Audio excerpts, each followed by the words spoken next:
북한에서 목숨을 걸고 전해진 충격적인 진실을 공개합니다. 여러분의 구독과 좋아요가 침묵 속에 갇힌 수많은 우리 동포들에게 희망이 될 수 있습니다. 박재혁? 그 사람 어디 있어요? 2024년 8월 새벽 경기도 파주 비무장지대 남측 철책선. 한국군 초소근무자들이 발견한 건 진흙투성이가 된 저였습니다. 제 품에는 생후 5개월 된 딸이 있었습니다.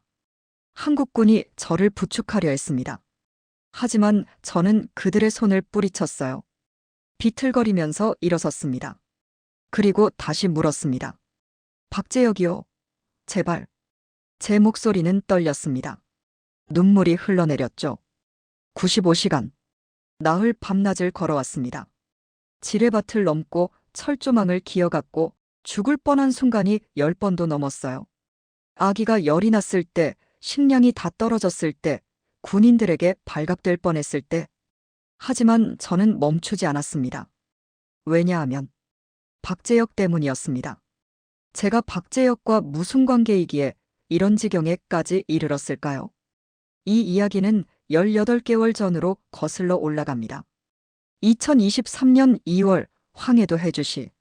저는 해주시에서 태어나고 자랐습니다. 아버지는 탄광 기술자셨고 어머니는 배급소에서 일하셨죠. 그렇게 평범한, 아니 북한에서는 그나마 괜찮은 편에 속하는 가정이었습니다. 아버지는 자주 할아버지 이야기를 들려주셨습니다. 저희 할아버지는 한국전쟁 참전용사셨거든요. 인민군으로 싸우셨던 분이셨죠. 하지만 전쟁이 끝나고 할아버지께서 아버지에게 자주 하신 말씀이 있었다고 합니다. 이념보다 중요한 건 가족이다. 그 말씀을 저는 어렸을 때부터 수없이 들으며 자랐습니다. 당시에는 무슨 뜻인지 잘 몰랐어요. 북한에서 이념보다 중요한 게 어디 있겠습니까? 그게 곧 생존이었으니까요. 하지만 지금은, 이제는 그 말씀이 무슨 의미인지 뼈저리게 알게 되었습니다. 2023년 3월이었습니다. 청진시장에서였죠. 정확히는 비밀장마당이었습니다. 북한에도 요즘은 시장이 많습니다. 공식적으로는 없다고 하지만 다들 알죠. 먹고 살려면 시장에 가야 한다는 걸요. 그날 저는 중국산 약을 구하러 갔었습니다. 어머니가 몸이 좋지 않으셨거든요. 그런데 그곳에서 한 남자를 만났습니다. 박재혁? 처음 본 순간은 특별할 게 없었습니다. 그냥 평범해 보이는 30대 초반 남자였죠. 야윈 얼굴에 조금 긴장한 표정이었습니다. 혹시 아목시실린 구할 수 있는 곳 아십니까? 그가 저에게 먼저 말을 걸었습니다. 말투가 조금 이상했습니다. 북한 말투가 맞긴 한데 뭔가 어색했어요. 마치 오랫동안 쓰지 않다가 다시 쓰는 것 같은 느낌이랄까요? 하지만 그때는 크게 신경 쓰지 않았습니다. 저기 2번째 좌판에 가시면 있을 겁니다. 저는 그렇게 대답했고 그는 고맙다며 고개를 숙였습니다. 그게 끝인 줄 알았습니다. 하지만 운명이란 게 참 묘하죠. 이틀 후 저는 그를 다시 만났습니다. 이번에는 배급소에서였습니다. 아, 그때 그분. 그가 먼저 알아봤습니다. 그리고 미소를 지었어요. 그 미소가 이상하게 제 마음에 남았습니다. 북한에서는 사람들이 잘 웃지 않거든요. 웃을 이유가 없으니까요. 하지만 그는 웃었습니다. 진짜로 웃는 것 같았어요. 여기서 일하십니까? 네, 배급 관리를 돕고 있습니다. 그렇군요. 저는 최근에 이 지역에 배치됐습니다. 기술 노동자로요. 그렇게 우리는 조금씩 이야기를 나누기 시작했습니다. 처음에는 정말 간단한 대화들이었죠.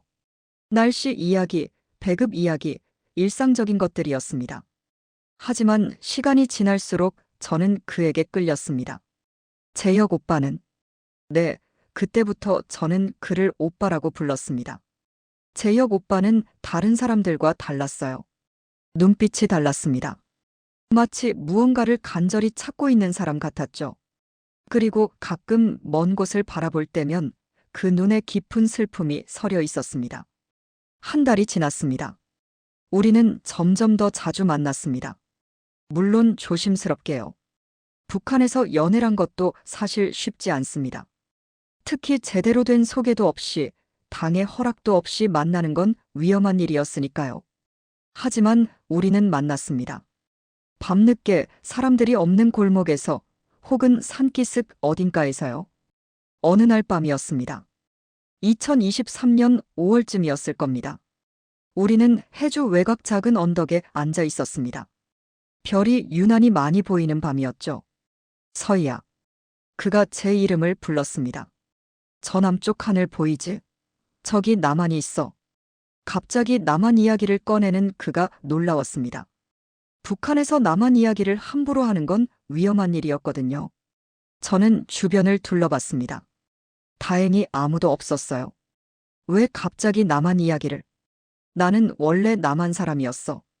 그 순간 제 심장이 멎는 줄 알았습니다. 남한 사람? 그게 무슨 소리였을까요? 저는 그가 농담하는 줄 알았습니다. 하지만 그의 얼굴은 진지했습니다. 놀랐지? 사실 나는 탈북자야. 아니, 정확히는 탈북했다가 다시 돌아온 사람이지. 그날 밤 그는 자신의 이야기를 조금씩 들려줬습니다. 물론 전부는 아니었어요. 지금 생각해보면 그도 자신의 진짜 정체를 완전히 밝히지는 않았던 것 같습니다. 하지만 그때 저는 그가 한때 남한으로 갔다가 다시 북한으로 돌아온 사람이라고만 알았습니다. 왜 돌아오셨어요? 제가 물었습니다. 남한이 더 좋다고들 하는데 왜 다시 이 지옥 같은 곳으로 돌아왔을까요? 찾아야 할 사람이 있어서. 그는 그렇게만 대답했습니다. 더 이상 묻지 않았습니다. 그리고 그날 밤 우리는 서로의 손을 잡았습니다. 그게 시작이었습니다. 그 후로 6개월이 흘렀습니다. 우리는 사랑에 빠졌습니다. 북한이라는 감옥 같은 곳에서 그래도 우리는 사랑했습니다. 재혁 오빠는 가끔 이상한 말들을 했어요. 서희야, 언젠가 우리 여기서 나갈 수 있을 거야. 나갈 수 있다는 게 탈북 말씀이세요? 응. 나는 길을 알아. 안전한 경로를 찾고 있어. 조금만 기다려줘. 저는 반신반의했습니다. 탈북이요? 그건 꿈 같은 이야기였죠. 수많은 사람들이 시도했다가 죽거나 잡혀갔습니다. 하지만 재혁 오빠의 눈빛을 보면 그는 진심이었습니다. 2023년 10월이었습니다. 저는 깨달았습니다. 제가 임신했다는 걸요. 처음에는 믿을 수가 없었어요. 어떡하죠? 우리는 결혼도 하지 않았고 당의 허락도 받지 않았습니다. 임신 사실이 알려지면 생각만 해도 끔찍했습니다. 재혁 오빠에게 말했습니다. 그날 밤 그는 저를 꼭 안아줬습니다. 걱정하지 마. 내가 꼭 우리 셋 다 여기서 나가게 할게. 약속해. 하지만 오빠, 어떡해요? 조금만 기다려. 내가 곧 길을 찾아 놓을게. 나만 믿어. 그게 재혁 오빠가 제게 한 마지막 약속이었습니다. 2023년 11월 15일. 그날을 저는 평생 잊을 수 없습니다. 재혁 오빠가 사라진 날이었으니까요. 그날 아침까지만 해도 그는 있었습니다. 우리는 잠깐 만났고 그는 제 배를 쓰다듬으며 미소 지었어요. 우리 아기 건강하게 자라고 있구나. 오빠, 오늘 저녁에 다시 만날 수 있을까요? 응, 그래. 저녁에 보자. 중요한 이야기가 있어. 하지만 그날 저녁 그는 나타나지 않았습니다. 다음 날도 그 다음 날도요. 일주일이 지났습니다. 저는 미칠 것 같았어요. 재혁 오빠는 어디로 간 걸까요? 무슨 일이 생긴 걸까요? 2주가 지났을 때였습니다. 소문이 돌기 시작했어요. 어떤 남자가 탈북을 시도하다가 총에 맞아 죽었다는 소문이었습니다. 저는 그게 재혁 오빠일까봐 너무 두려웠습니다. 하지만 확인할 방법이 없었어요. 그리고 한 달이 지난 어느 날 밤이었습니다. 2023년 12월 중순쯤이었을 겁니다. 집 문을 두드리는 소리가 들렸습니다. 이서희, 내가 만나던 그 남자. 그자가 누군지 아느냐? 보위부 요원이었습니다. 3명이나 왔더군요. 저는 온몸이 얼어붙었습니다. 그자는 국가의 적이다. 남조선 간첩 혐의로 수배 중이다. 너도 그자와 내통한 혐의를 받고 있어. 그 순간 제 세계가 무너졌습니다. 재혁 오빠는 간첩이었단 말인가요? 남한 사람이라고는 했지만 간첩이라니요? 그리고 저는 뱃속에 그의 아이를 품고 있었습니다. 다음 날부터 제 지옥이 시작되었습니다. 보위부 조사는 3일 동안 이어졌습니다. 그들은 제게 끊임없이 물었죠. 박재혁이 어디로 갔는지, 무슨 말을 했는지, 누구를 만났는지. 하지만 저는 정말 아무것도 몰랐습니다. 재혁 오빠는 제게 자세한 이야기를 하지 않았으니까요. 조사 과정에서 밝혀진 사실은 충격적이었습니다. 박재혁은 남조선 간첩 혐의자였습니다. 정확히 어떤 임무를 맡았는지는 알 수 없었지만 북한 당국은 그를 위험 인물로 분류했죠. 그리고 저는 자동으로 적과 내통한 반역자가 되었습니다. 더 큰 문제가 있었습니다. 제 임신이 발각된 겁니다. 조사 셋째 날 여자 요원이 제 몸 상태를 확인했고 그렇게 모든 게 들통났습니다. 이서희, 너 지금 임신 중이구나. 그 말을 들었을 때 저는 더 이상 숨길 수 없다는 걸 알았습니다. 네, 라고 대답했습니다. 그러자 요원은 냉정하게 말했습니다. 너한테 3가지 선택권을 주겠다. 3가지 선택권. 그게 뭔지 들었을 때 저는 이게 선택권이 아니라 사형 선고라는 걸 깨달았습니다. 첫 번째는 수용소 수감이었습니다. 3대 처벌 대상이 된다는 뜻이었죠. 저뿐만 아니라 부모님까지 끌려간다는 의미였습니다. 할아버지가 참전 용사셨기에 최악은 면할 수 있겠지만 그래도 삶은 끝장나는 거였어요. 두 번째는 낙태였습니다. 아기를 지우고 재교육을 받으라는 거였죠. 그러면 저만 처벌받고 부모님은 무사할 수 있다고 했습니다. 하지만 제 뱃속의 아기를, 재혁 오빠의 아기를 어떻게 죽일 수 있겠습니까? 세 번째는 도주였습니다. 물론 이건 공식적인 선택권이 아니었어요. 하지만 요원은 비웃듯이 말했죠. 물론 내가 도망칠 수도 있겠지. 하지만 알다시피 도주는 사형 대상이다. 너뿐만 아니라 내 가족도 무사하지 못할 거야. 아기를 낳고 1년이 지나면 자동으로 첫 번째 선택이 실행된다고 했습니다. 수용소행이죠. 집으로 돌아왔습니다. 아버지와 어머니는 모든 걸 알고 계셨어요. 보위부가 이미 부모님도 조사했으니까요. 그날 밤 우리 셋은 아무 말도 하지 못하고 앉아 있었습니다. 아버지가 먼저 입을 여셨습니다. 서희야. 네, 아버지. 너희 할아버지가 한국 전쟁 때 배운 게 있단다. 아버지는 천천히 말씀하셨습니다. 전쟁터에서 할아버지는 수많은 전우를 잃으셨어.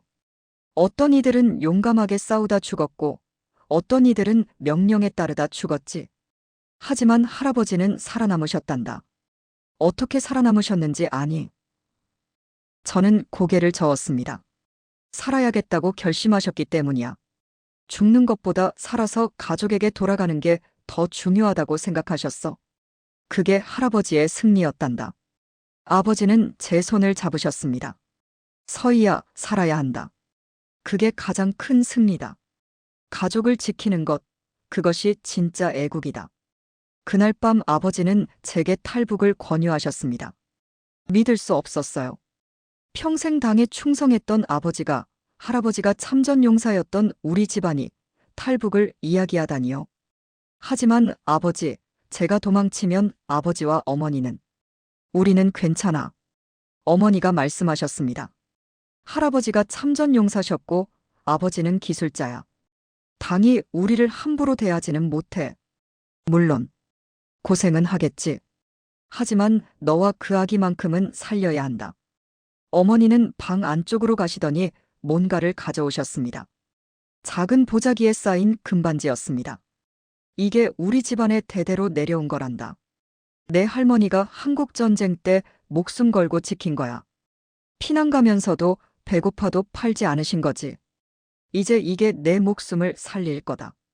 저는 그날 밤 결심했습니다. 살기로요. 그리고 재혁 오빠를 찾기로요. 하지만 한 가지 문제가 있었습니다. 어떻게 탈북하죠? 중국 국경은 너무 멉니다. 그리고 임신한 몸으로 그 먼 길을 갈 수는 없었어요. 더군다나 보위부의 감시가 강화된 상태였죠. 그때 아버지가 놀라운 제안을 하셨습니다. DMZ로 가거라. 네. 비무장지대요? 그래. 중국 국경보다 훨씬 가깝다. 여기 해주에서 남쪽으로 조금만 가면 DMZ 서부구역이 나와. 물론 세상에서 가장 위험한 곳이지. 하지만 내 상황에서는 그게 유일한 길이다. 아버지는 탄광에서 일하시면서 알게 된 정보가 있다고 하셨습니다. 전직 국경수비대원이 탄광 노동자로 있었는데 그에게서 DMZ의 경비가 약한 구간에 대한 정보를 들었다는 거였죠. 하지만 아버지, 거기는 지뢰밭이잖아요. 그래, 지뢰밭이야. 하지만 길이 있어. 군인들이 순찰 다니는 길이 있단다. 그 길을 따라가면 살 가능성이 있어. 저는 머릿속이 복잡했습니다. DMZ를 횡단한다고요? 그것도 곧 임신 후기가 될 몸으로요. 미친 짓이었습니다. 하지만 다른 선택이 있었나요? 그날 밤 저는 결정했습니다. 출산 후에 가기로요. 아기가 태어나면 그 아기를 안고 DMZ를 넘기로요. 2024년 3월 10일 은채가 태어났습니다. 해주의 작은 병원에서였죠. 딸이었습니다. 제가 평생 본 것 중 가장 아름다운 존재였어요.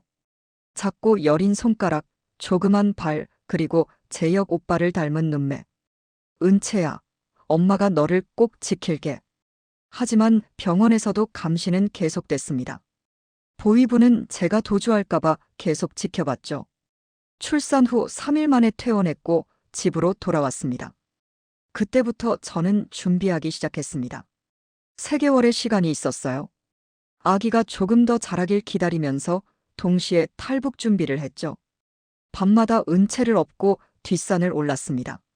체력을 키워야 했으니까요.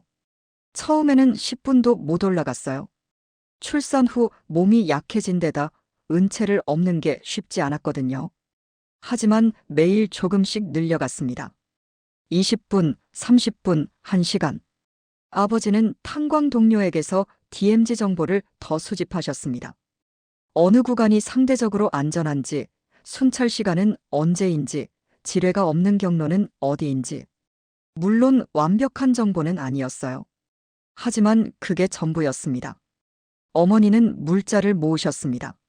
밀가루, 분유, 기초의약품, 소독용 소주, 붕대. 장마당에서 조금씩 구입하셨죠. 들키지 않게 조금씩요.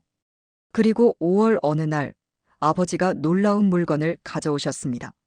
낡은 나침반이었습니다. 이게 할아버지께서 전쟁 때 쓰시던 거란다. 소련제 나침반이지.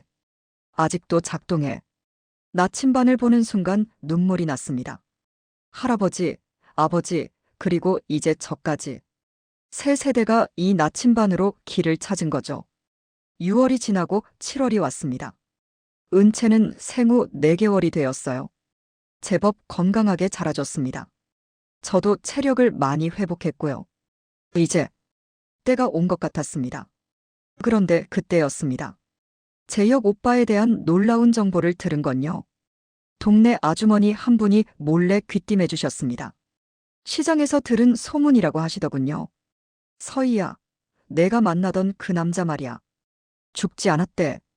남한으로 갔다더라. 네. 그게 무슨. 쉿. 조용히 해. 보위부에 들키면 안 돼.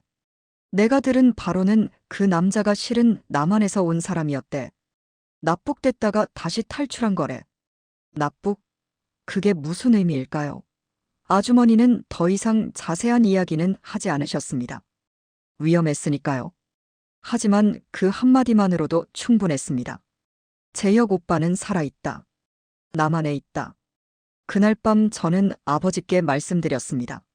아버지, 저 이제 가야 할 것 같아요. 언제? 군요? 최대한 빨리요. 아버지는 고개를 끄덕이셨습니다. 그리고 한 장의 종이를 건네셨어요. 거기에는 좌표가 적혀 있었습니다. 북위 38도 26분, 동경 127도 49분. 여기가 DMZ 서부의 가장 안전한 지점이란다. 물론 안전하다는 게 상대적인 의미지만 저는 그 종이를 받아들었습니다. 그리고 문득 기억났습니다.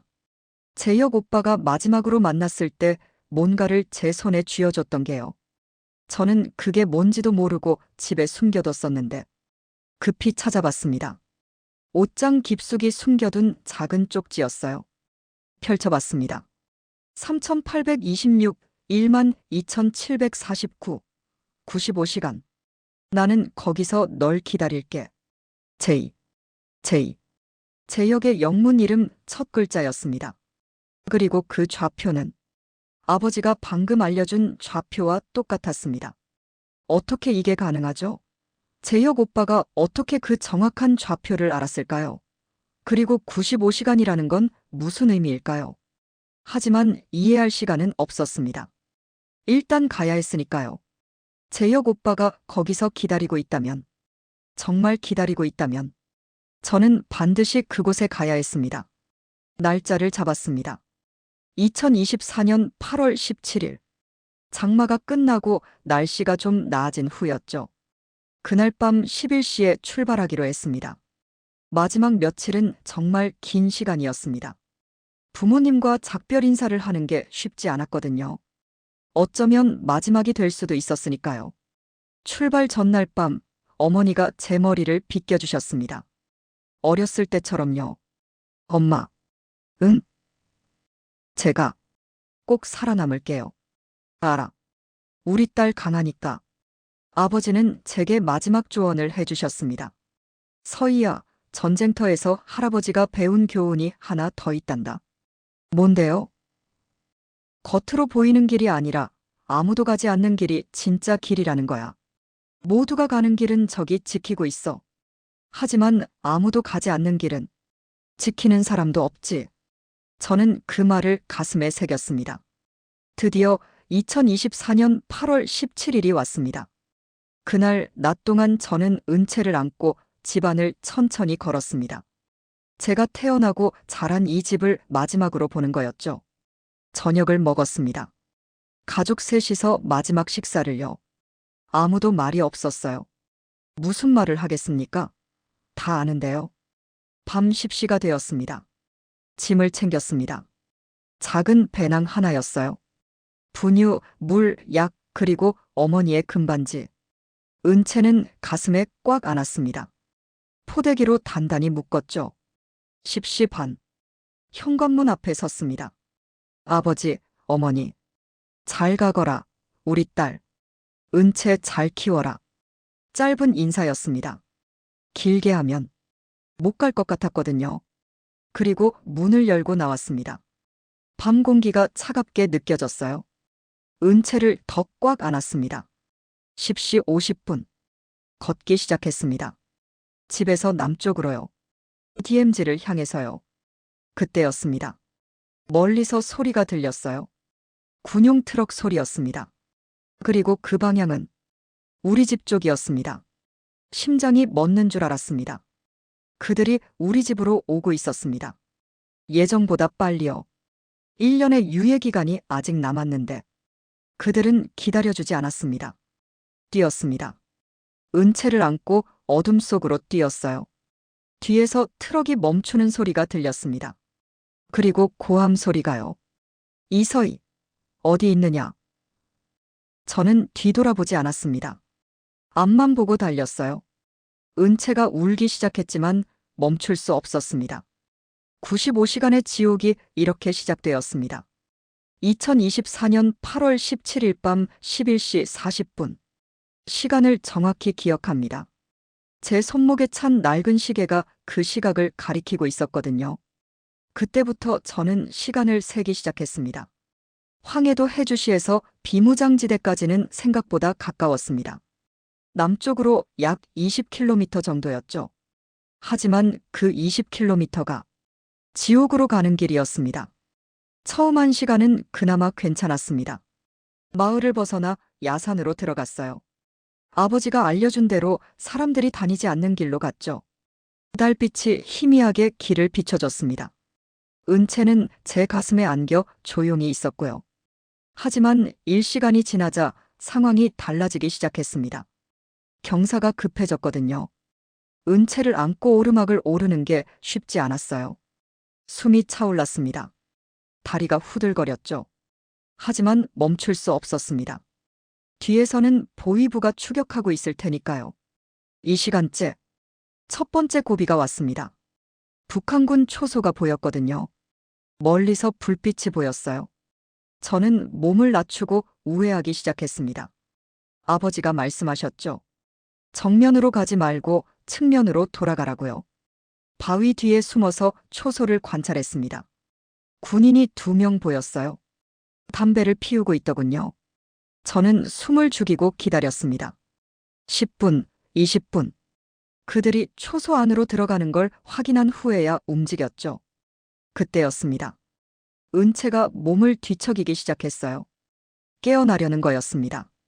저는 급히 은채를 더 꽉 안았습니다. 그리고 제 체온으로 아이를 감싸줬죠. 다행히 은채는 다시 잠들었습니다. 3시간째. 본격적인 지옥이 시작되었습니다. 지뢰지대였거든요. 표지판이 보였습니다. 지뢰 위험 지역. 낡은 철조망도 보였고요. 저는 그 순간 온몸이 얼어붙었습니다. 어떻게 이걸 넘어가죠? 아버지의 말씀이 떠올랐습니다. 군인들이 순찰 다니는 길을 따라가거라. 그 길에는 지뢰가 없어. 저는 손전등을 꺼내 바닥을 비춰봤습니다. 희미하게 발자국 흔적이 보였어요. 군화 자국이었습니다. 그 길을 따라갔습니다. 한 걸음 한 걸음 조심스럽게요. 발밑에서 나는 소리에도 심장이 멎을 것 같았어요. 혹시 지뢰를 밟는 건 아닐까 하는 생각에 식은땀이 흘렀죠. 30분이 걸렸습니다. 그 지뢰지대를 통과하는데 30분이 걸렸어요. 통과하고 나서 저는 나무 뒤에서 주저앉았습니다. 온몸이 떨렸거든요. 은채를 확인했습니다. 다행히 아이는 평화롭게 자고 있었어요. 4시간째. 날이 밝기 시작했습니다. 아침 6시쯤이었을 겁니다. 저는 낮에 움직일 수 없다는 걸 알았어요. 낮에는 보이니까요. 숨을 곳을 찾아야 했습니다. 폐가옥을 발견했습니다. 오래전에 버려진 듯한 작은 집이었죠. 지붕은 반쯤 무너져 있었지만 그래도 숨기에는 충분했어요. 저는 그 안으로 들어갔습니다. 먼지투성이었습니다. 벽은 금이가 있었고 바닥은 축축했죠. 하지만 저에게는 천국 같았습니다. 일단 쉴 수 있었으니까요. 저는 구석에 자리를 잡고 앉았습니다. 은채를 내려놓고 기저귀를 갈아줬어요. 그때 은채가 눈을 떴습니다. 그리고 저를 보며 방긋 웃었어요. 그 미소를 보는 순간 눈물이 났습니다. 이 아이는 아무것도 모르죠. 자기가 지금 어디에 있는지, 무슨 위험에 처했는지. 그저 엄마가 있으니 안심하는 거예요. 은채야, 미안해. 엄마가 너를 이렇게 힘들게 하고. 하지만 멈출 수 없었습니다. 앞으로 가는 것만이 살 길이었으니까요. 분유를 탔습니다. 가져온 물로요. 은채에게 먹였어요. 아이는 잘 먹었습니다. 그 모습을 보니 조금 안심이 되더군요. 저도 밀가루를 물에 개어 먹었습니다. 맛은 없었지만 배를 채워야 했으니까요. 8시간째. 오전 8시쯤이었을 겁니다. 밖에서 소리가 들렸습니다. 사람 소리였어요. 군인들이었습니다. 이 근처를 수색해라. 탈북자가 이 방향으로 왔을 거다. 제 심장이 미친 듯이 뛰었습니다. 그들이 이쪽으로 오고 있었어요. 저는 은채를 꽉 안았습니다. 그리고 가장 어두운 구석으로 몸을 숨겼죠. 발소리가 가까워졌습니다. 10m, 5m. 이제 폐가옥 바로 앞까지 온 것 같았어요. 저는 숨도 쉬지 못했습니다. 그때였습니다. 은채가 몸을 뒤척이기 시작했어요. 깨어나려는 거였죠. 안 돼요. 제발 지금은 안 돼요.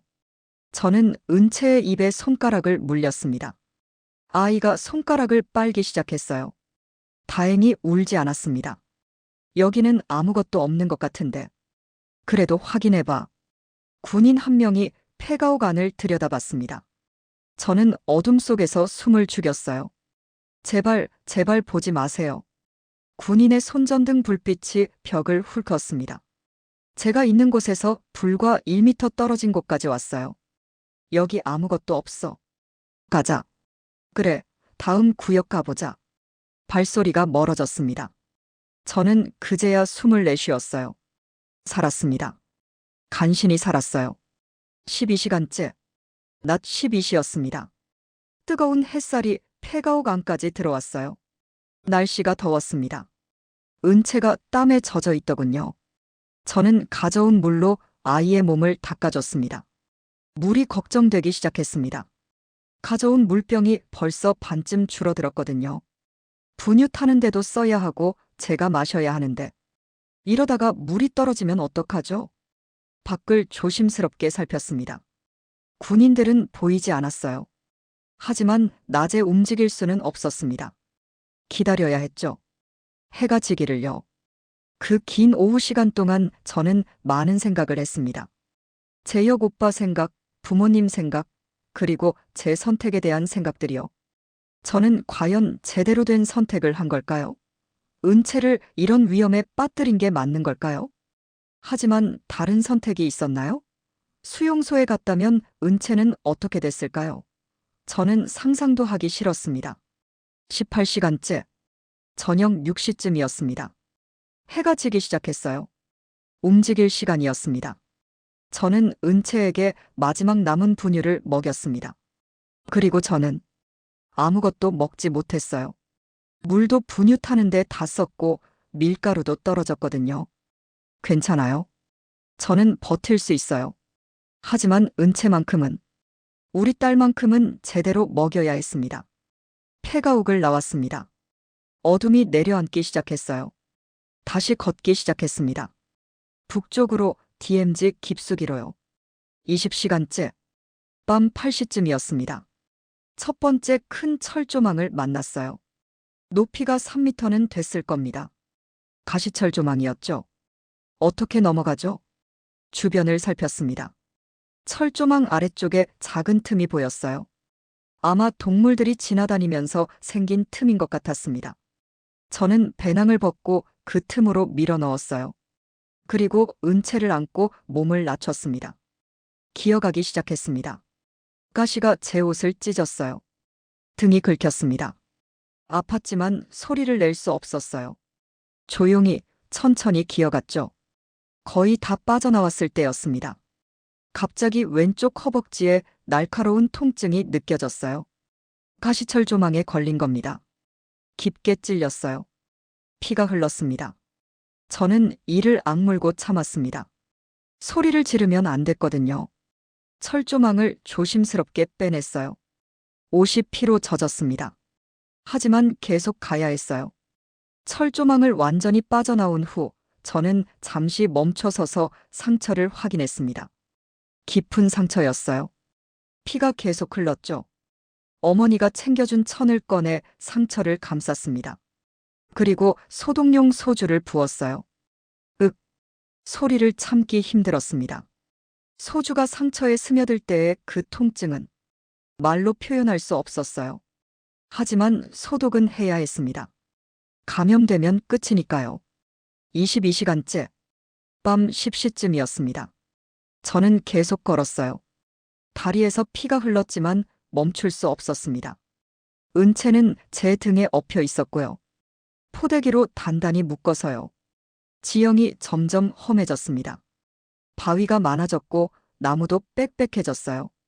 발을 헛디딜 뻔한 적이 여러 번 있었습니다. 하지만 할아버지의 나침반이 길을 알려줬죠. 남쪽으로, 계속 남쪽으로 가야 했습니다. 24시간째. 자정이 지났습니다. 8월 18일 밤 11시 40분. 정확히 24시간이 흘렀어요. 저는 잠시 멈춰 섰습니다. 주변을 둘러봤죠. 여기가 어디쯤일까요? DMZ 안쪽으로 얼마나 들어온 걸까요? 잘 모르겠습니다. 하지만 한 가지는 확실했어요. 아직 멀었다는 거요. 남은 시간은 71시간. 거리는 아직도 수 킬로미터. 다리가 너무 아팠습니다. 왼쪽 허벅지 상처에서는 계속 피가 배어 나왔어요. 목은 말랐고 배는 고팠죠. 하지만 가장 큰 문제는 분유였습니다. 어떡하죠? 은채는 배가 고프면 울 텐데 분유가 떨어지면 어떻게 하죠? 그때 뒤에서 소리가 들렸습니다. 손전등 불빛이었어요. 그리고 목소리들이 들렸죠. 3구역 수색, 발자국 발견. 추격대였습니다. 그들이 제 흔적을 찾은 겁니다. 저는 다시 뛰기 시작했어요. 은채를 안고 어둠 속으로 뛰었습니다. 하지만 얼마나 더 뛸 수 있을까요? 다리는 이미 한개였고 몸은 탈진 상태였어요. 그때였습니다. 손전등 불빛이 제 뒤에서 점점 가까워졌어요. 10m, 5m, 3m. 손전등이 제 머리 위를 스쳐 지나갔습니다. 이제 끝인가? 그렇게 생각했을 때 무전기에서 목소리가 터져 나왔습니다. 3구역 집합, 탈북자 발견, 좌표 38도 24분. 그건 제가 있는 곳이 아니었습니다. 더 동쪽이었어요. 다른 누군가가 발견된 거였죠. 손전등 불빛들이 그쪽으로 향했습니다. 추격대가 방향을 바꿨어요. 저는 바위 뒤에 숨어서 숨을 헐떡였습니다. 살았어요. 하지만 그 다른 사람은요? 그 사람은 누구였을까요? 혹시 저처럼 자유를 찾아 도망치던 사람이었을까요? 알 수 없었습니다. 하지만 한 가지는 확실했어요. 그 사람 덕분에 저는 살았습니다. 그리고 저는 그 기회를 낭비할 수 없었어요. 다시 일어섰습니다. 은채를 안고 다시 걷기 시작했어요. 남쪽으로, 계속 남쪽으로요. 첫 24시간이 이렇게 지나갔습니다. 그때는 앞으로 훨씬 많은 시간이 지나야 한국에 도착할 것이라고는 꿈에도 몰랐습니다. 30시간째였습니다. 8월 19일 새벽 6시쯤이었죠. 날이 밝기 시작했어요. 저는 또다시 숨을 곳을 찾아야 했습니다. 낮에는 움직일 수 없었으니까요. 하지만 이번에는 폐가옥도 동굴도 보이지 않았습니다. 주변은 온통 풀밭과 바위뿐이었죠. 어디에 숨죠? 그때 작은 배수로가 보였어요. 콘크리트로 만들어진 좁은 배수로였습니다. 선택의 여지가 없었어요. 저는 그 안으로 기어 들어갔습니다. 너비가 1m도 안 됐어요. 높이는 80cm쯤 됐을까요? 몸을 움츠려야 겨우 들어갈 수 있었습니다. 축축했습니다. 바닥에 물이 고여 있었어요. 벌레들도 있었죠. 하지만 숨을 수 있었습니다. 밖에서는 보이지 않았거든요. 은채를 제 가슴 위에 올려놓았습니다. 아이가 물에 젖지 않도록요. 은채는 자고 있었어요. 평화로운 얼굴이었죠. 이 아이는 정말 아무것도 모르는구나. 그 생각에 눈물이 났습니다. 36시간째. 정오쯤이었을 겁니다. 저는 그 배수로 안에서 움직이지 못하고 있었어요. 밖에서 계속 소리가 들렸거든요. 군인들이 수색하는 소리였습니다. 이 근처를 샅샅이 뒤져라. 멀리서 헬기 소리가 들렸습니다. 점점 가까워졌어요. 제 머리 위를 지나갔습니다. 저는 숨도 쉬지 못했어요. 제발, 제발 저를 발견하지 마세요. 헬기가 지나갔습니다. 하지만 안심할 수 없었어요. 계속 주변을 맴돌고 있었거든요. 저는 그 배수로 안에서 12시간을 보냈습니다. 12시간 동안 거의 움직이지 못했어요. 몸이 굳어갔습니다. 다리에 쥐가 났어요. 허벅지 상처는 더 악화됐죠. 열이 나기 시작했습니다. 감염이 시작된 거였어요. 하지만 움직일 수 없었습니다. 밖에는 여전히 군인들이 있었고 헬기도 계속 날아다녔으니까요. 은채가 깨어났습니다. 배가 고팠는지 울기 시작했어요. 저는 급히 분유를 꺼냈습니다. 하지만 물이 없었어요. 배수로 바닥의 물은 마실 수 없었습니다. 더러웠거든요. 어떡하죠? 은채는 계속 울었어요. 소리가 밖으로 새어나갈까봐 두려웠습니다. 저는 은채에게 젖을 물렸어요. 하지만 젖이 제대로 나올 리가 없었죠. 제가 3일 동안 거의 아무것도 먹지 못했는데요. 은채는 울음을 그치지 않았습니다. 저는 필사적으로 아이를 달랬어요. 흔들고 노래를 불러주고 제 체온으로 감싸주고 30분이 지나서야 은채가 울음을 멈췄습니다. 지쳐서 잠든 거였어요. 저는 안도의 한숨을 내쉬었습니다. 하지만 문제는 해결되지 않았어요. 물이 필요했습니다. 분유를 타려면 깨끗한 물이 필요했죠. 48시간째.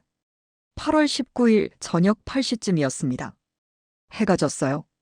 군인들의 소리도 잠잠해졌습니다.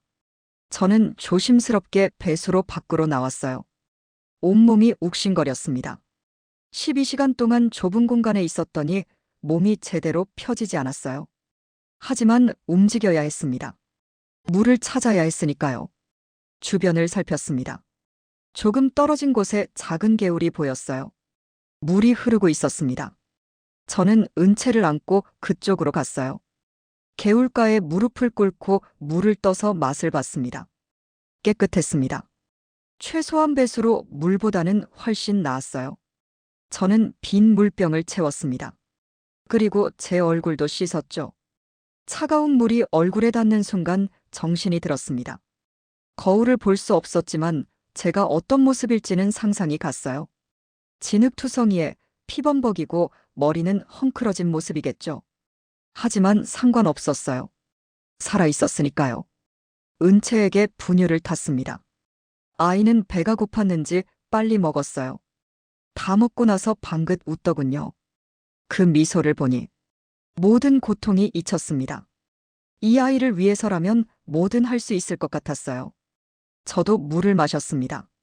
그리고 남은 밀가루를 조금 먹었어요. 이제 진짜 바닥이었습니다. 식량이 거의 다 떨어졌거든요. 다시 걷기 시작했습니다. 하지만 몸이 말을 듣지 않았어요. 열이 계속 올랐습니다. 왼쪽 다리는 부어올랐고요. 상처가 감염된 게 분명했습니다. 한 걸음씩 걷는 게 고통이었어요. 하지만 멈출 수 없었습니다. 95시간. 재혁 오빠가 말한 95시간 안에 도착해야 했어요. 그렇지 않으면 오빠가 기다리지 않을지도 모르잖아요. 54시간째. 8월 20일 새벽 2시쯤이었습니다. 갑자기 비가 내리기 시작했어요. 8월 장마였죠. 처음에는 보슬비였지만 곧 폭우가 되었습니다. 저는 나무 아래로 급히 몸을 피했어요. 은채를 제 옷 안에 넣어 비를 맞지 않게 했죠. 하지만 저는 흠뻑 젖었습니다. 추웠어요. 여름이었지만 밤에는 추웠거든요. 온몸이 떨렸습니다. 열이 더 올랐어요. 이상했어요. 열이 나는데 추웠습니다. 제 몸이 한계에 다다른 거였죠. 그런데 더 큰 문제가 생겼습니다. 은채가 이상했어요. 아이의 이마를 만져봤는데 너무 뜨거웠습니다. 은채도 열이 난 거였어요. 안 돼. 은채야, 안 돼. 제 목소리가 떨렸습니다. 은채가 아프면 안 되는데. 이 아이는 겨우 생후 5개월인데. 어떡하죠? 약을 찾았습니다. 배낭 안에 어머니가 챙겨주신 해열제가 있었어요. 하지만 이건 어른용이었습니다. 아기에게 먹여도 될까요? 선택의 여지가 없었어요. 저는 해열제를 반으로 쪼갰습니다. 그리고 물에 녹여서 은채에게 조금씩 먹였어요. 아이는 쓴맛에 얼굴을 찡그렸지만 다 삼켰습니다. 제발, 제발 나아줘. 엄마가 여기까지 데리고 왔는데. 포기할 수 없어. 60시간째. 8월 20일 오전 8시쯤이었습니다. 비가 그쳤어요. 하늘이 개기 시작했습니다. 그리고 기적이 일어났어요. 은채의 열이 내렸습니다. 빗물로 아이의 몸을 계속 닦아준 게 효과가 있었던 거였죠. 어머니가 말씀하셨던 게 생각났어요. 한국 전쟁 때 내 할머니가 배운 거란다. 아이가 열날 때는 겨드랑이, 목, 이마에 찬물을 적셔라. 약이 없어도 이것만은 할 수 있다. 할머니의 지혜가 증손녀를 살렸습니다. 전쟁 세대의 생존법이 70년이 지난 지금도 여전히 유효했던 거죠. 은채가 눈을 떴습니다. 그리고 웃었어요. 저는 아이를 꽉 안았습니다. 눈물이 났습니다. 살았어요. 우리 딸이 살았어요. 하지만 저는 점점 더 안 좋아졌습니다. 열은 계속 올랐고 다리는 거의 움직이지 않았어요. 상처 주변이 빨갛게 부어올랐습니다. 폐혈증이 시작된 것 같았어요. 물을 마셨습니다. 그리고 풀뿌리를 캤어요. 먹을 수 있는 풀을 찾아서 씹었습니다. 맛은 없었지만 뭐라도 배에 넣어야 했으니까요. 저는 3일째 제대로 된 음식을 먹지 못했습니다. 가져온 식량은 모두 은채에게 줬거든요. 분유, 물, 약. 모든 것을 아이를 위해 썼어요. 괜찮아요. 저는 버틸 수 있어요. 하지만 은채만은, 우리 딸만은 살려야 했습니다. 어머니와 아버지가 목숨 걸고 지켜준 이 아이를요. 66시간째. 8월 20일 오후 2시쯤이었습니다. 숨어있던 나무 그늘에서 주변을 살폈어요. 군인들의 수색이 약해진 것 같았습니다. 아마 제가 이미 죽었거나 다른 방향으로 갔다고 생각하는 것 같았어요. 좋은 기회였습니다. 저는 움직이기로 했어요. 낮이었지만 더 이상 기다릴 수 없었거든요. 아직도 갈 길이 멀었습니다. 일어서려고 했습니다. 하지만 다리에 힘이 들어가지 않았어요. 왼쪽 다리는 완전히 부어올라 있었고 오른쪽 다리도 탈진으로 떨렸죠. 저는 나무를 붙잡고 간신히 일어섰습니다. 한 걸음, 두 걸음. 걸을 때마다 고통이 밀려왔어요. 하지만 걸었습니다. 은채를 안고 나침반을 보며 남쪽으로 걸었어요. 그때 멀리 뭔가 보였습니다. 폐가옥이었어요. 아니, 정확히는 폐가옥의 잔해였죠. 그곳으로 갔습니다. 그리고 놀라운 것을 발견했어요. 한국산 초콜릿 포장지였습니다. 유통기한을 봤어요. 2024년 7월. 한 달 전 제품이었습니다. 이게 여기 왜 있죠? 북한 DMZ 안에 한국산 초콜릿이요? 주변을 더 살폈습니다. 그리고 나무에서 뭔가를 발견했어요. 칼로 새긴 듯한 글씨였습니다. SJ 3억 8,261만 2,749. 심장이 뛰었습니다. S는 서희, J는 재혁. 그리고 그 숫자들은 좌표였습니다. 재혁 오빠가 제게 남긴 좌표와 똑같은 숫자였어요. 오빠가 여기를 지나갔어요. 재혁 오빠가 이 길을 지나간 거였습니다. 그리고 저를 위해 표시를 남긴 거였죠. 제가 올 걸 알았던 거예요. 아니, 오게 만든 거였습니다. 눈물이 났습니다. 오빠는 살아있어요. 그리고 저를 기다리고 있어요. 그 생각에 힘이 났습니다. 조금만 더 가면 돼요. 72시간째. 8월 20일 밤 8시쯤이었습니다. 저는 한 가지 결정을 내렸습니다. 더 이상 숨지 않기로요. 지금까지는 낮에 숨고 밤에 움직였습니다. 안전하게 가려고요. 하지만 그 방법으로는 시간이 너무 오래 걸려요. 얼른 도착하려면 쉬지 않고 걸어야 했습니다. 죽더라도 앞으로 나아가다 죽기로 했어요. 숨어서 죽는 것보다는 나았으니까요. 은채를 단단히 안았습니다. 그리고 걷기 시작했어요. 밤이었지만 달빛이 밝았습니다. 길이 보였어요. 한 걸음, 또 한 걸음. 고통스러웠지만 멈추지 않았습니다. 남쪽으로, 계속 남쪽으로요. 그런데 그날 밤 제가 마주친 건 북한군도 지뢰밭도 아니었습니다. 그것은 제가 상상도 못한 것이었습니다. 72시간째 밤. 제가 마주친 것은 놀라운 광경이었습니다. 표지판이었어요. 낡았지만 읽을 수 있었습니다. 전쟁 유해 발굴 조사 구역. 그리고 그 옆에는 남북 공동조사 지역이라는 작은 팻말도 있었죠. 저는 그 의미를 이해하는데 시간이 걸렸습니다. 남북 공동조사요? 여기가 그런 곳이었나요? 그렇다면 이 지역은 임시로 개방된 곳이라는 뜻이었어요. 주변을 살폈습니다. 정말로 발굴 작업의 흔적이 보였어요. 표시된 구역들, 임시 텐트의 잔해, 그리고 길이 있었습니다. 차량이 다닐 수 있을 정도로 다져진 길이었어요. 할아버지 세대가 싸운 그 전쟁이 70년이 지난 지금도 이렇게 화해의 길을 만들고 있었습니다. 그리고 그 길로 손녀가 자유를 향해 걸어가고 있었던 거죠. 할아버지, 저도 모르게 중얼거렸습니다. 손녀가 그 길로 살아 돌아갑니다. 75시간째. 8월 20일 밤 11시쯤이었습니다. 저는 그 길을 따라 걸었어요. 훨씬 수월했습니다.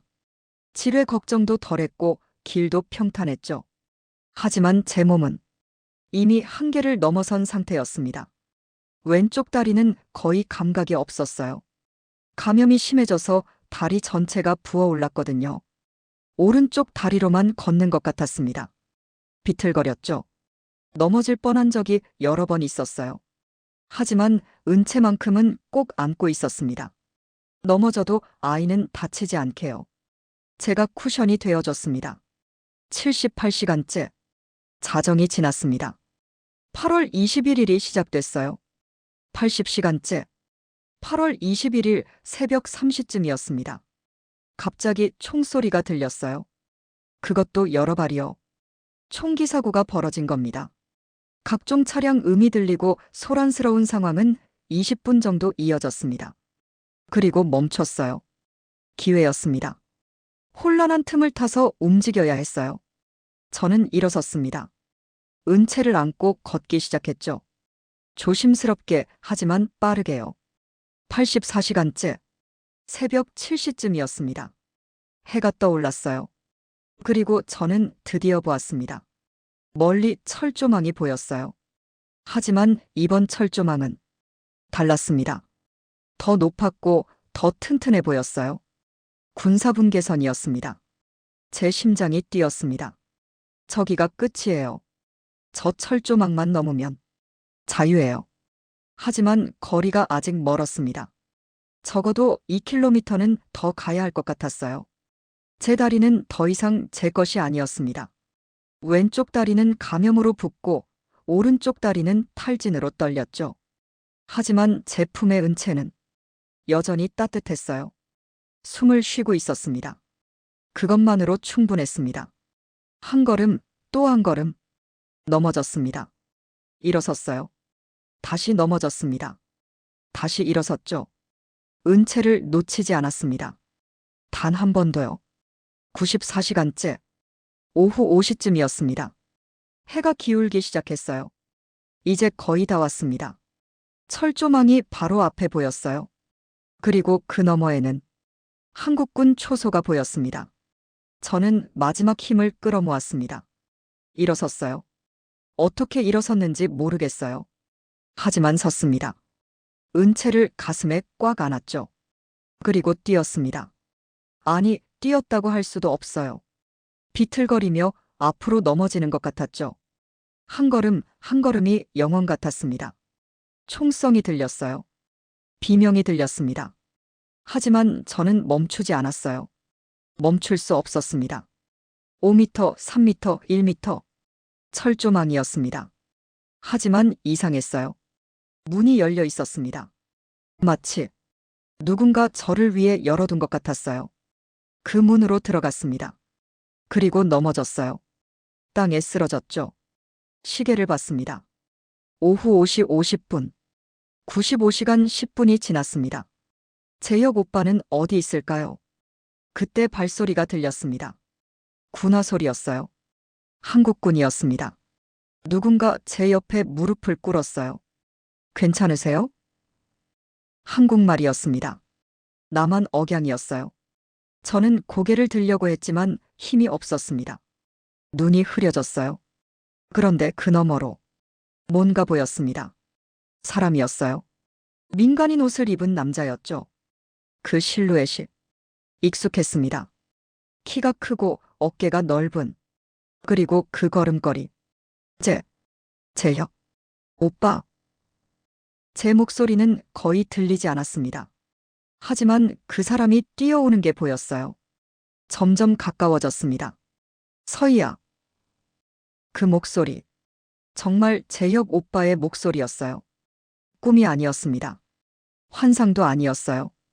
진짜였습니다. 그가 제 앞에 무릎을 꿇었습니다. 얼굴이 보였어요. 야위였지만 재혁 오빠였습니다. 3년 만에 보는 그 얼굴이었어요. 서희야. 잘 왔어. 정말 잘 왔어. 그의 목소리가 떨렸습니다. 눈물이 흐르고 있었어요. 저도 울었습니다. 제가 한 말은 이거였습니다. 죄송해요. 늦었어요. 아니야. 괜찮아. 넌 잘했어. 그가 제 손을 잡았습니다. 따뜻했어요. 살아있는 사람의 체온이었습니다. 제가 95시간 동안 찾아온 그 온기였죠. 은채는? 은채 괜찮아. 내가 봤어. 건강해. 그가 은채를 안아들었습니다. 우리 딸을 안았어요. 처음으로 아빠가 딸을 안은 순간이었습니다. 제 눈이 감겼습니다. 더 이상 버틸 수 없었어요. 하지만 괜찮았습니다. 도착했으니까요. 은채를 지켰으니까요. 그리고 재혁 오빠를 찾았으니까요. 95시간이 끝났습니다. 눈을 떴습니다. 하얀 천장이 보였어요. 냄새가 달랐습니다. 소독약 냄새였죠. 병원이었습니다. 깨어나셨네요. 옆에서 목소리가 들렸습니다. 간호사였어요. 웃고 있었습니다. 친절한 미소였죠. 여기가 어디예요? 서울이에요. 서울. 대한민국 서울. 저는 정말 살아남은 거였나요? 얼마나 잠들었어요? 3일입니다. 계속 혼수 상태셨어요? 많이 놀라셨죠? 3일이나요? 그동안 무슨 일이 있었던 걸까요? 그리고 가장 중요한, 제 딸은, 은채는 어디 있어요? 아기는 괜찮아요. 신생아실에서 잘 돌보고 있어요. 건강해요. 저는 안도의 한숨을 내쉬었습니다. 은채가 무사하다니. 그것만으로도 충분했어요. 그리고 박재혁이라는 사람은 밖에서 계속 기다리고 계세요. 들어오시라고 할까요? 저는 고개를 끄덕였습니다. 심장이 빠르게 뛰었어요. 문이 열렸습니다. 그리고 그가 들어왔습니다. 박재혁? 제가 3년을 기다린 95시간을 걸어서 찾아온 그 사람이요. 그는 야위어 있었습니다. 전보다 훨씬 말랐어요. 하지만 눈빛은 여전했습니다. 그 따뜻한 눈빛이요. 서희야. 그가 제 곁으로 왔습니다. 침대 옆에 앉았어요. 제 손을 잡았죠. 미안해.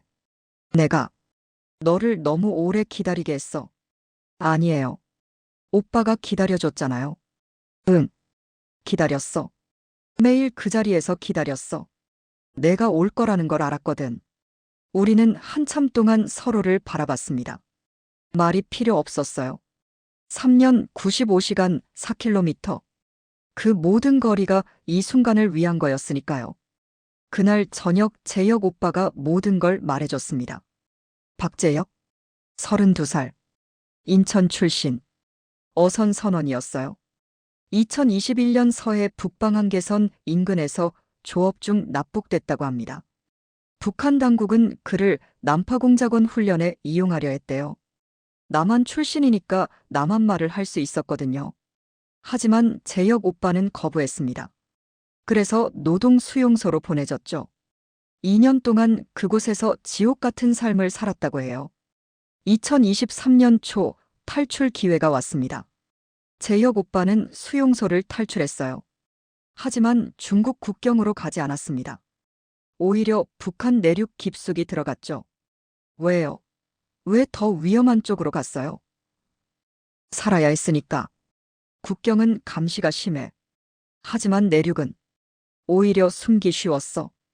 그리고 나는 알았거든. 언젠가 다시 나갈 방법을 찾을 수 있을 거라고. 그렇게 재혁 오빠는 북한에서 10개월을 더 숨어 지냈습니다. 그러다 저를 만난 거였죠. 해주 시장에서요. 첫눈에 알았어. 이 사람이다라고. 재혁 오빠는 제게 사랑을 느꼈다고 했습니다. 하지만 동시에 두려웠대요. 자신 때문에 제가 위험해질까 봐요. 그래서 처음에는 거리를 두려고 했다고 합니다. 하지만 할 수 없었대요. 자꾸 저를 보고 싶었고 제 목소리를 듣고 싶었다고 해요. 그러다 너를 사랑하게 됐어. 그리고 생각했지. 이 사람과 함께 나가고 싶다고. 2023년 11월 재혁 오빠는 결심했습니다. 먼저 탈출해서 한국에 가서 도움을 요청하기로요. 그리고 저를 구출할 방법을 찾기로 했죠. 하지만 내가 임신했다는 걸 알았을 때 계획을 바꿔야 했어. 너 혼자서는 탈출할 수 없을 것 같았거든. 그래서 재혁 오빠는 안전한 경로를 찾기 시작했습니다. DMZ를 통과하는 경로요. 북한군으로 위장해서 여러 곳을 정찰했대요. 그리고 발견했다고 합니다. 남북 공동 유해 발굴 구역을요. 거기는 정해진 시간에만 열려. 95시간. 그 시간 동안만 양측군이 무장을 해제하고 발굴 작업을 해. 그때가 기회야. 재혁 오빠는 그 정보를 제게 남겼습니다. 쪽지로요. 그리고 2023년 11월 말 먼저 탈출했어요. 그 경로를 통해서요. 한국에 도착한 후 재혁 오빠는 정부에 협조를 요청했습니다. 북한에 있는 여자와 아기를 구출해달라고요. 하지만 거절당했습니다.